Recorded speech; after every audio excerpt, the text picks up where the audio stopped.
2 नवंबर 2025 middle east में भू राजनीतिक भूचाल आ गया है। ईरान, तुर्की और सऊदी अरब, तीन पारंपरिक प्रतिद्वंद्वी देश अब एक गुप्त गठबंधन बना रहे हैं, जिसका एकमात्र लक्ष्य इजरायल की बढ़ती ताकत को रोकना है। ये इस्लामिक डिफेंस अलायंस नाम का सीक्रेट प्लान माना जा रहा है, जो इजरायल के हालिया हमलों के बाद उभरा है।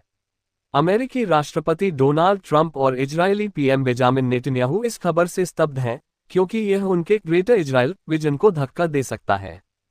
जून 2025 में इजरायल ने ईरान पर 12 डे वॉर छेड़ी, जिसमें ईरान के न्यूक्लियर साइट्स और हिजबुल्लाह को करारा झटका लगा।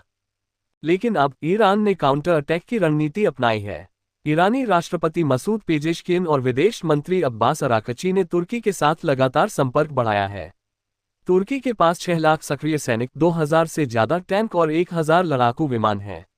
ईरान के पास 3000 बैलिस्टिक मिसाइलें और शाहिद ड्रोन हैं, जबकि सऊदी के पास 1.5 लाख सैनिक और पाकिस्तान से न्यूक्लियर गारंटी। ये त्रिपक्षीय गठबंधन इजरायल की वायुसेना को चैलेंज दे सकता है। सीक्रेट प्लान का खुलासा ईरान की आधिकारिक एजेंसी आना से हुआ। ईरान सऊदी के साथ आर्थिक साझेदारी बढ़ा रहा है, जबकि तुर्की सीरिया में अपना प्रभाव मजबूत कर रहा है। असद शासन के गिरने के बाद तुर्की ने HTS को सपोर्ट किया, जो इजरायल के लिए खतरा है। सऊदी ने इजरायल के ईरान हमलों की निंदा की और कूटनीतिक समर्थन दिया। विशेषज्ञों का कहना है, यह अलायंस इस्लामिक नाटो की तरह काम करेगा, जो इजरायल को घेरने के लिए डिजाइन किया गया है। ईरान के पास रूस, चीन जैसे सहयोगी हैं जो हथियार सप्लाई करेंगे। ट्रंप नेतन्याहू को झटका। ट्रंप ने ईरान से डील की कोशिश की, लेकिन नेतन्याहू के हमलों ने इसे बर्बाद कर दिया। अब Trump Saudi crown prince Mohammed bin Salman से नवंबर में मिलेंगे, लेकिन ये गठबंधन अमेरिकी प्रभाव को कमजोर कर सकता है।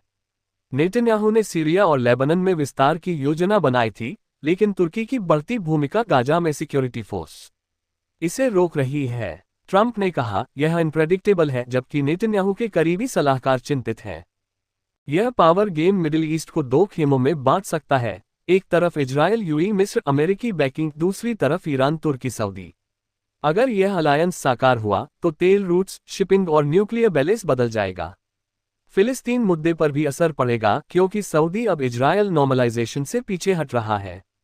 क्या यह नया कोल्ड वॉर है? दुनिया देख रही है।